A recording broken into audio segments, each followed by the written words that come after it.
Halo semuanya, perkenalkan nama saya Andika Ayu Hadianti. Pada kesempatan kali ini saya akan memaparkan mengenai layanan apa saja yang tersedia pada OJK.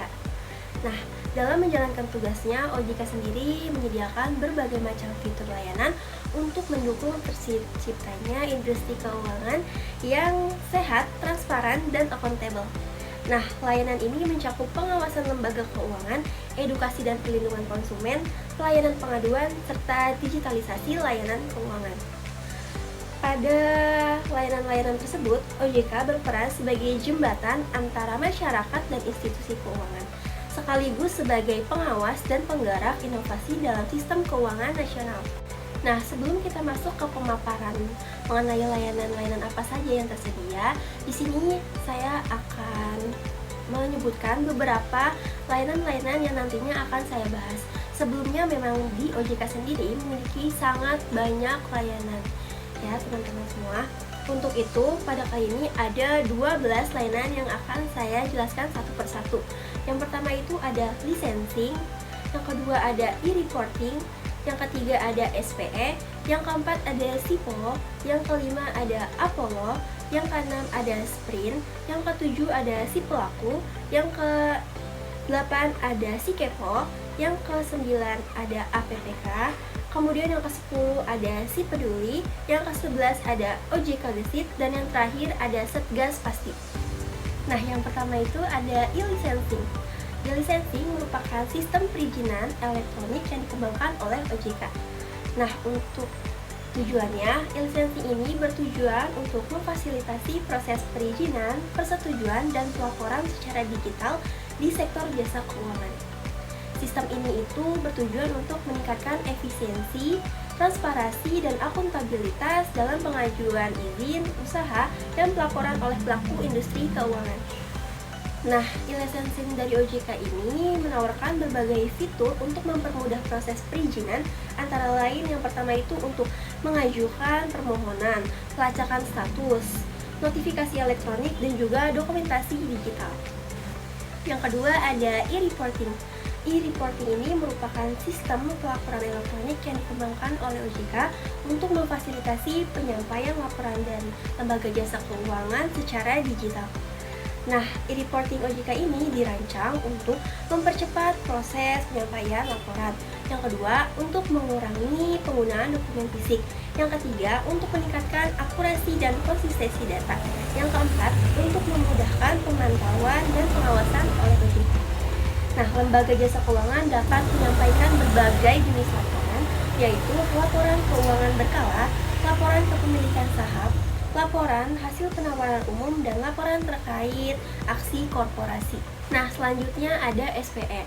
SPE ini merupakan sistem pelaporan elektronik yang bertujuan untuk memfasilitasi penyampaian laporan oleh emiten dan perusahaan publik secara digital. Nah, emiten dan perusahaan publik diwajibkan menyampaikan berbagai jenis laporan melalui SPE, yaitu laporan keuangan tahunan dan tengah tahunan, yang kedua laporan tahunan, yang ketiga laporan kepemilikan atau perubahan kepemilikan saham, dan yang terakhir laporan aktivitas menjaminkan saham. Nah, selanjutnya ada SIPO, yaitu Sistem Informasi Penerimaan Otoritas Jasa Keuangan. Bertujuan untuk mengelola proses administrasi penerimaan seperti pungutan, biaya tahunan, dan pembayaran terkait aksi korporasi dari pelaku industri jasa keuangan. Nah, di sini versi terbarunya yaitu SIPO generasi 2 atau bisa disebut SIPO G2 mulai diimplementasikan pada Januari 2021 sebagai penyempurnaan dari sistem sebelumnya dengan tujuan untuk meningkatkan efisiensi dan transparansi dalam pengelolaan penerimaan OJK. Nah, fitur yang terdapat pada SIPO G2 diantaranya yang pertama pengelolaan dasar pengenaan, yang kedua ada manajemen tagihan dan pembayaran, yang ketiga ada pelaporan transaksi, yang keempat ada pengelolaan data aksi korporasi, dan yang terakhir ada pemutakhiran profil. Selanjutnya ada Apollo. Apollo merupakan aplikasi pelaporan online OJK, yaitu platform berbasis web yang dikembangkan oleh OJK untuk memfasilitasi penyampaian laporan oleh lembaga jasa keuangan atau LJK secara elektronik. Nah, Apollo ini menyediakan berbagai modul pelaporan, diantaranya yaitu laporan anti pencurian uang dan pencegahan pendanaan terorisme atau APU PPT. Yang kedua, laporan rencana bisnis BPR dan BPRS atau RB, BPR atau BPRS. Nah, selanjutnya ada Sprint. Sprint ini merupakan singkatan dari Sistem Perizinan dan Registrasi Terintegrasi, yang dimana Sprint ini merupakan platform digital resmi yang dikembangkan oleh OJK yang bertujuan untuk memfasilitasi proses perizinan dan registrasi di sektor jasa keuangan secara online. Nah, Sprint ini dirancang untuk melayani berbagai kebutuhan perizinan dan registrasi, antara lain yang pertama perizinan wakil perusahaan efek atau WPEE dan WPPE. Yang kedua, perizinan penilaian kemampuan dan kepatuhan atau PPK. Dan yang ketiga, pendaftaran penyelenggara inovasi teknologi sektor keuangan atau ITSK dan aset kripto. Selanjutnya ada si pelaku.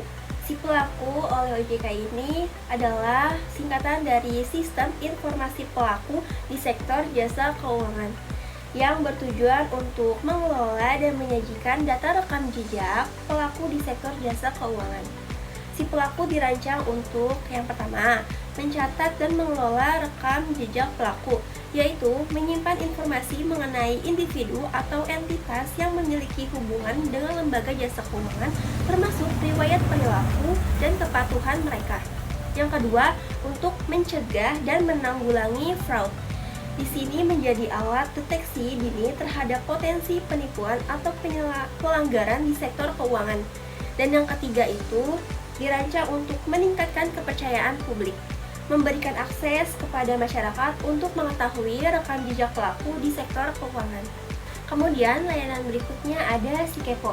Si Kepo ini merupakan sistem informasi ketentuan perbankan online. Di sini platform digital ini dikembangkan oleh OJK untuk menyediakan akses mudah dan sistematis terhadap ketentuan perbankan yang berlaku di Indonesia.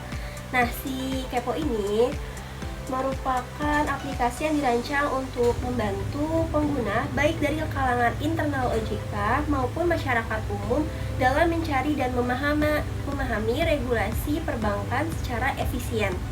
Nah, fitur utama dari si Kepo ini yang pertama, kodifikasi ketentuan. Yang kedua ada pencarian cerdas. Yang ketiga ada rekam jejak ketentuan. Yang keempat ada infografis dan ringkasan. Dan yang kelima ada akses tanpa login. Kemudian ada APPK. Di sini APPK yaitu aplikasi portal perlindungan konsumen, merupakan platform digital berbasis web yang dikembangkan oleh OJK untuk memfasilitasi masyarakat dalam menyampaikan pertanyaan, informasi, dan pengaduan terkait jasa keuangan. Diluncurkan pertama kali itu pada tanggal 1 Januari 2021. APPK ini bertujuan untuk meningkatkan perlindungan konsumen dengan menyediakan layanan yang mudah diakses dan transparan. Nah, APPK ini menawarkan 3 jenis layanan utama. Yang pertama itu, layanan pemberian informasi atau pertanyaan. Yang kedua, layanan penerimaan informasi atau laporan. Dan yang ketiga itu adalah pengaduan. Untuk selanjutnya ada Si Peduli. Si Peduli merupakan sistem informasi pelaporan, edukasi, dan perlindungan konsumen. Di sini bertujuan untuk memfasilitasi pelaku usaha jasa keuangan atau PUJK dalam menyampaikan laporan terkait kegiatan edukasi keuangan dan perlindungan konsumen secara elektronik.